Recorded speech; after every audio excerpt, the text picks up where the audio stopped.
Bonjour à tous, mon nom est François Letarte et bienvenue sur ma chaîne JDR D30, une chaîne consacrée aux jeux de rôle sur tablette. Alors, une petite vie de rôliste aujourd'hui. Écoutez, je vais vous partager un peu ce que j'apprends ces temps-ci avec le prochain système que je vais utiliser pour RPGS. Moi, j'aime beaucoup les systèmes de jeu en passant. Ça m'attire beaucoup. J'ai toujours aimé les mécaniques de jeu. Puis Cortex, ça fait longtemps que je connais ça. Puis j'avoue que quand j'ai acheté ce livre-là, je pense au moins une dizaine d'années, je l'achetais un petit peu en connaissance de cause, puis avec beaucoup d'enthousiasme. Malheureusement, j'ai jamais eu le temps vraiment de l'essayer. C'est à ça que ça sert à RPGS, entre autres. C'est d'essayer des jeux qui dorment sur ma tablette. Donc, il est sorti pour le prochain. On va faire ça dans le monde, le royaume d'Anoren. J'ai vraiment hâte. Bon, mais je veux vous parler de Cortex, un peu de comment ça marche. C'est un exposé, c'est un exercice qui me permet à moi de me reviser, qui permet aux joueurs qui sont inscrits dans la partie, il y a déjà des joueurs qui vont être dans la partie, je vais vous dire c'est qui, le Sébastien Allard, Marc Vallière, puis Étienne Harvey, c'est les trois joueurs qui vont être dans cette partie-là. Puis ça va peut-être un peu leur communiquer comment ça marche. Puis en même temps, si vous voulez en savoir plus sur Cortex, parce que c'est un jeu qui mérite d'être connu. Tu sais, ça aurait pu être dans, tu sais, RPG-AD, il y avait une question, quel jeu mériterait d'être plus connu, là. En tout cas, ce système de jeu-là, au même titre que True 20, j'ai parlé de True 20, là, mais celui-là aussi, il est pas loin en arrière, tu sais. Bon, petite historique rapide, Cortex, ça a été créé... ça fait longtemps que je connais ce jeu-là. Je pense que j'ai connu la première itération de ce jeu-là. Fin des années 90, les auteurs de Dragonlance se sont lancés avec leur propre maison d'édition. Ils ont décidé de publier un jeu de rôle médiéval fantastique, mais dans un monde différent de Dragonlance. Ils ont comme inventé un autre monde. Puis ils ont recruté des grands illustrateurs de TSR de la bonne vieille époque, là, les Dimbons, je pense que c'est Jeff Easley ou l'autre, Larry Elmore, là, j'ai mélange les deux, mais tu sais, il y avait un style un peu semblable, les deux, mais en tout cas, je pense qu'ils s'étaient assis ensemble pour créer un monde médiéval fantastique et ils ont décidé d'y coller un système de jeu propre à ce système-là. Donc, ça s'appelait pas Cortex, mais je me souviens d'avoir acheté ça, le jeu s'appelait Sovereign Stone. Puis, je me souviens à l'époque, je lisais ce jeu-là, je le trouvais intéressant, je trouvais la mécanique intéressante, ça m'intriguait beaucoup. Sovereign Stone n'a pas eu une vie très longue. Il est arrivé comme à peu près dans le même temps que la 3e édition de Donjons et Dragons est arrivée, puis l'espèce de folie des vins. D'ailleurs, Sovereign Stone avait des suppléments des vins qui ont un peu supplanté le système Cortex, qui s'est appelé Cortex plus tard. C'est ça. Quelques années plus tard, je vais dans un magasin de jeux de rôle et je vois un peu beau jeu de rôle Serenity, tu sais. C'est un jeu de rôle basé sur Firefly, Serenity, tu sais, la série télé, le film. Moi étant un grand maniaque de ça, je pense même, c'est un addon, là, j'ai le t-shirt, un t-shirt du vaisseau. Mais je check ça, tu sais, je feuillette ça, toujours curieux de voir comment ils ont fait ça. Puis je regarde les fiches de personnages, puis je me dis, hey, c'était comme Sovereign Stone. C'était la même affaire. Et c'est là que j'ai appris que, dans le fond, Margaret Weis ont décidé de de garder leur système de jeu qu'ils avaient développé pour Sovereign Stone, de l'appeler Cortex et de l'appliquer à plein de jeux. Puis au fil des années, ils ont sorti plein de jeux utilisant ce système-là. Moi, la version que j'utilise pour RPGS, ça va être le Cortex classique qu'ils appellent. Quel jeu qu'il y avait là-dessus? Écoute, il y avait Serenity, il y avait Galactica. Il y avait beaucoup de licences. Il y avait Smallville. Ouais, il y avait comme un Superman jeune. Supernatural. Leverage, qui était une autre série télé. Ça, c'est ceux qui me viennent en tête. Plus tard, le système Cortex s'est développé vers une autre version, un peu plus développée, je pense que ça s'appelle Cortex Plus. Puis entre autres, il y a eu un jeu de Marvel qui n'a pas été longtemps chez Margaret Weis, mais qui utilisait le Cortex Plus. Puis aujourd'hui, si on achète le jeu de rôle Firefly neuf dans un magasin, c'est comme Cortex Plus. Mais moi, c'est Cortex classique. C'est la version générique que je vais appliquer à du médiéval fantastique dans un monde désertique à Noren. Donc, comment ça marche? Votre personnage, bon, il y a des attributs de base, 6 attributs. très semblable à ce qu'on connaît de Donjons et Dragons. Puis les attributs, c'est comme des dés. Un peu comme dans Savage Worlds, finalement. Tu peux avoir des 4, des 6, des 8. Ça arrête à des 12. En fait, tu peux avoir des caractéristiques au-delà du D12, mais ça va être des D12 plus un autre dé. Ils vont pas au D20. C'est une parenthèse de même. Je pense que Sovereign Stone, il y avait le D20, mais c'est ça. Probablement qu'après avoir testé le jeu, ils ont décidé de l'enlever. C'était peut-être pas assez pertinent. Donc, ils font des combinaisons de dés quand on veut être au-delà de D12. Les compétences, ce que tu sais faire, c'est aussi des dés. Bon, fait que là, tu as toute ta liste de compétences. Il y a une liste de compétences comme de base que tu peux, quand tu crées le personnage ou quand tu progresses dans tes aventures, tu peux augmenter tes compétences de base jusqu'à D6. Si tu veux aller au-delà de D6, ben là, tu t'en viens dans ce qu'on appelle des spécialisations, c'est-à-dire qu'il faut que tu prennes une branche plus précise de cette compétence-là pour pouvoir progresser. Par exemple, tu as pris une compétence fusil. Bon, fait que c'est ça. Tu es capable d'augmenter jusqu'à D6. Tu es bon avec tous tes fusils à D6. Mais après ça, si tu veux être meilleur, il faut que tu choisisses une sorte de fusil. Tu sais, tu peux être bon à la carabine, parce que tu es un chasseur. Fait que tu peux avoir D8 en carabine, D10, D12, et ça n'a pas de fin. Là, virtuellement, théoriquement, il n'y a pas de fin. Bon. Ce que j'aime de ce système-là, une des affaires qui m'avait charmé beaucoup à l'époque, c'est que les compétences, ce que tu sais faire, sont pas nécessairement soudés aux attributs de base. Je m'explique, beaucoup de jeux de rôle, ce que tu sais faire est soudé à un attribut de base. On fait juste regarder Donjons et Dragons. C'est 3e édition, 4, 5, je pense. Même la 5e, c'est que, mettons, tu veux grimper, ben, c'est relié à ta vigueur. C'est relié à ta force. Okay? Le système D6, c'est pareil. J'aime beaucoup le système D6. On pourrait en nommer plein comme ça. C'est une pratique courante, c'est qu'on va comme prendre une compétence puis on va la relier à un attribut qui est logique. Pas dans Cortex. Les attributs se développent indépendamment. Ce que ça permet, c'est que selon la situation, le maître de jeu peut décider d'une compétence à utiliser et d'un attribut, mais n'importe lequel. Ça dépend de la situation. Probablement que grimper, plus souvent qu'autrement, on prendrait la vigueur. OK. Fait qu'il va te dire, roule ton dé de vigueur, roule ton dé de grimper, tu roules ça. Mais ça se peut que, je sais pas moi, tu es dans une situation que tu es en train de grimper, puis il faut que tu évites un ptérodactyle qui t'attaque, tu sais. Peut-être qu'il va te dire, fais agilité et grimper. Fait que là, c'est ça, tu changes l'attribut. Tu veux expliquer à quelqu'un c'est quoi grimper comme un vrai champion parce que t'es bon en grimper, mettons, là. Ben, tu peux prendre l'intelligence et grimper, tu sais. Okay, vous comprenez, tu veux impressionner les filles parce que tu escalades les montagnes, tu prends ton alertness, je pense, puis grimper, vous comprenez? Enfin, autrement dit, tu peux combiner l'attribut que tu veux avec la compétence que tu veux quand vient le temps de rouler des dés. Ça, c'est le fun. C'est des seuils de difficulté à battre. Si tu roules tout D1, ça se passe pas bien. Si tu réussis, bon, tu réussis, mais si tu dépasses de 7 le chiffre de base, ben, là, t'as un extra. C'est comme un genre de succès critique. T'sais. Bon, ça, c'est pour les compétences. À la base, c'est ça. T'as aussi ce qu'on appelle des assets. C'est comme des avantages et des faiblesses. On pourrait appeler ça de même en français. Que t'es pas obligé de choisir, mais je pense qu'en les choisissant, c'est que ça va te chercher un petit plus le fun. Mais souvent, les avantages coûtent assez cher. Tu es obligé de t'acheter des faiblesses. Mais les faiblesses, je trouve que ça personnalise le personnage, ça le rend plus vrai.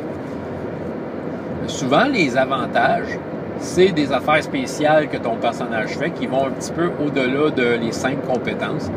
Ça se traduit souvent à un dé supplémentaire que tu rajoutes pour un test. Des fois, ça se manifeste autrement. Il faut comme lire les définition des avantages. Les complications, quand tu les achètes, le prix est écrit en dés, comme c'était des dés, mais la plupart des faiblesses, c'est des effets qui sont tout le temps là, des faiblesses, des effets actifs ou dans la description, c'est écrit comment les utiliser. Ça arrive des fois que le dé que tu as payé sert à quelque chose.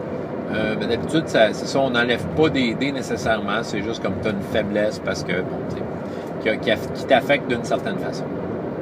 Et là, tu crées ton personnage de même, avec ces affaires-là, attributs, compétences, avantages et faiblesses. Fait que là, tu as une idée de ton personnage, de qui qu'il est. Les points de vie, c'est pas mal intéressant. Ça aussi, c'est un aspect que j'aimais beaucoup. Je trouvais que ça amenait une variété à ce jeu-là sur la façon que tu pouvais être blessé ou être blessé. C'était plus réaliste que juste avoir une jauge de points de vie qui descend puis qu'il faut que tu justifies à chaque fois qu'elle bouge. T'sais. Bon, tes points de vie, c'est que tu as comme un total, en fait, de points de vie. Mais tes points de vie sont comptabilisés de deux façons différentes quand tu es en danger et que tu subis des blessures.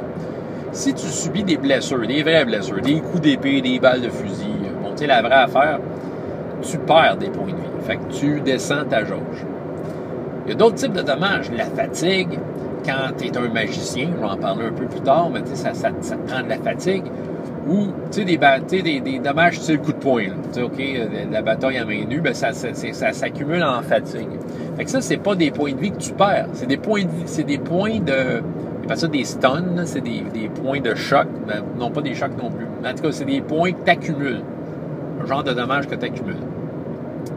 L'affaire est que si ton accumulation de points de stun rejoint ce qui te reste de points de vie à cause des vraies blessures, ben tu vas t'évanouir. OK? Mais au moins, tu as une comptabilité de savoir de quelle façon tu as été blessé. C'est ça que je trouve intéressant. Fait que là, quand ça se rejoint, ben, tu risques de t'évanouir. T'sais. Sinon, il y a des pénalités qui peuvent se rajouter à un moment donné. C'est ça. Si ta jauge de points de vie, de stun, les dommages assommants, est pleine, je pense que tu risques de tomber dans le coma. Quand tu as tout perdu tes points de vie à cause de vraies blessures, là, tu risques de mourir pour vrai. Donc, je trouve ça super intéressant, la dynamique de cette jauge-là, d'accumulation, puis à quel point ça se rejoint à un moment donné. Je trouve ça intéressant. Je trouve que ça permet de palper le danger, si on peut appeler ça de même. Moi, j'aime bien ça, en tout cas. Ouais, les combats classiques, initiatives, tout ça. Un tour dans un combat. Parlons-en, les combats, c'est un jeu de rôle qu'il y a du combat dedans. Fait que le combat, c'est l'initiative. Un tour, ça dure à peu près 3 secondes. T'as pas le temps de faire grand-chose théoriquement. Ils disent, théoriquement, tu fais une affaire. Fait que là, tu fais ton action. Si tu veux en faire plus, ben, t'as pas mal de pénalités qui viennent avec ça. Fait que tu fais une action. L'affaire est que si t'as perdu l'initiative, puis que tu te fais attaquer, bon, t'as le choix de te défendre ordinaire, qui ne coûte pas d'action, mais si tu veux vraiment arrêter le coup, tu faire un bloqué, un coup d'épée, ben, ça te coûte ton action. Si tu viens de brûler ton action de l'auto. Puis là, la façon que le jeu marche, c'est que tu gardes ton initiative tout le temps. Quand tu recommences, l'initiative est toujours pareille. Fait que là, c'est un peu embêtant. Parce que si tu veux changer d'initiative, tu es obligé de dépenser des points, des plot points. Ça, je vais vous en parler. Voilà. Tu attaques quelqu'un, tu réussis, le nombre de points que tu as dépassé, là, de la marge de succès, en fait. Là, mettons que tu as fait une attaque, il fallait que tu pognes 4, puis tu as pogné 8. Il y a 4 points qui passent. Ça veut dire que c'est 4 points de dommage. 4 points de vie que tu fais perdre ou gagner, dépendant de l'arme que tu as pris. Puis, en plus, l'arme, c'est un arme dans les mains, ou en tout cas, il y a un nombre, il y a un dé, ça veut dire que tu rajoutes un dé de dommage. Fait que c'est ça. Fait que quelqu'un avec un couteau, mais qui est un super bon combattant, il va être vraiment dangereux.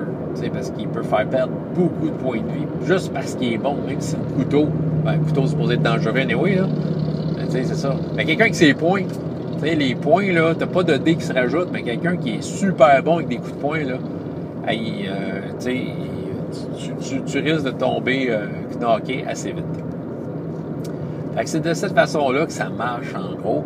Et il y a des plot points. Ça aussi, c'est intéressant. Ça amène un aspect pas mal le fun. Je vais vous expliquer ça. Les plot points, tu pars avec un certain nombre au début d'une session. Tu n'as pas le droit d'en avoir plus que 12. Tu pars avec 6. Ça influence le jeu de certaines façons. Les plot points, tu peux te permettre de rouler des dés supplémentaires. Dépendant du nombre que tu dépenses de plot points sur un jet, ça détermine la sorte de dés que tu roules. Ça peut t'amener à être moins blessé, si tu veux. Ça peut t'amener à activer des choses de tes avantages. Et ça, c'est l'autre aspect, ça peut changer l'histoire. Plus que tu mets de points, plus que tu restes de changer l'histoire. OK? Bon. Écoute, je sais pas moi. T'es chez vous, ton personnage est chez vous, puis il pogne une réaction allergique. Puis je sais pas pourquoi, dans l'histoire, le maître de jeu avait prévu que t'avais pas ce qu'il fallait. OK? T'avais pas l'épipène, tu sais. Ben, tu peux prendre des plot points, faire apparaître l'épipène, en fait, tu sais. Ça peut être un plot point, t'as peut-être une petite bouteille de Benadryl, si vous connaissez ça, ça annule un peu. Peut-être 4 plot points, t'as un épipène. OK, bon. Tu peux en dépenser jusqu'à 12, maximum 12. Quand t'en dépasses 12, ben, t'inventes carrément de quoi dans l'histoire. OK, t'es chez vous, tu prends une réaction allergique, je dépense 12 plot points, il y a une baleine qui s'écrase sur mon bloc appartement. OK, bon, selon, il faut que ça essaie quand même logique dans l'histoire, ça, c'est pas logique. Mais théoriquement, tu pourrais le faire. Je dirais que la difficulté que je vois là-dedans, il va falloir que je médite là-dessus, c'est que c'est pas clairement défini quand tu donnes tant de points, à quel point ça change. Tu sais, il y a un tableau avec des qualificatifs, mais tout ça est très subjectif, tu sais. Ça change l'histoire de façon majeure. Ouais, mais que veut dire majeur, tu sais, à ce moment-là, tu sais, c'est un peu ça que je peux trouver difficile. Par contre, ça donne un contrôle aux joueurs, un contrôle narratif que je trouve très intéressant. C'est à une époque où on n'en parlait pas trop encore de ces affaires-là. C'est un jeu qui l'offrait, tu sais, qui offrait cette façon de faire-là. Donc, tu sais, déjà que, tu sais, je donne aux joueurs quand même du lousse quand je joue, mais ça, c'est des points qui officiellement vont vraiment leur permettre de mettre leur pied à terre pour prendre contrôle de l'aventure. Je dirais que ce jeu-là, je l'ai déjà essayé un peu. J'avais joué un peu à Serenity dans le temps que je l'avais acheté, tu sais. 2-3 séances, pas plus. J'ai pas réussi à savourer le jeu suffisamment. C'était à une époque où j'avais eu de la misère à intégrer les règles, j'avais pas vraiment eu le temps de les étudier. Puis un des défauts du livre de Serenity, je trouve qu'il est super mal écrit. C'est parce qu'ils ont essayé de mettre l'ambiance du film, de la série dedans, mais c'est parce que tout est écrit comme si c'était un personnage de cet univers-là qui parle un peu slang avec des expressions, puis à la limite, s'il parle pas chinois à travers ça, là. Pour ceux qui ont vu la série, ils vont me comprendre, là, mais c'est ça. Fait que, je trouvais ça difficile. Cortex, pour moi, est beaucoup plus clair. Puis, mettons, revenir à Serenity, j'utiliserais Cortex comme base pour runner ça, là, plutôt que le livre de Serenity. Je consulterais le livre de Serenity pour des détails, mais la base, ça serait le livre de Cortex qui est beaucoup plus clair.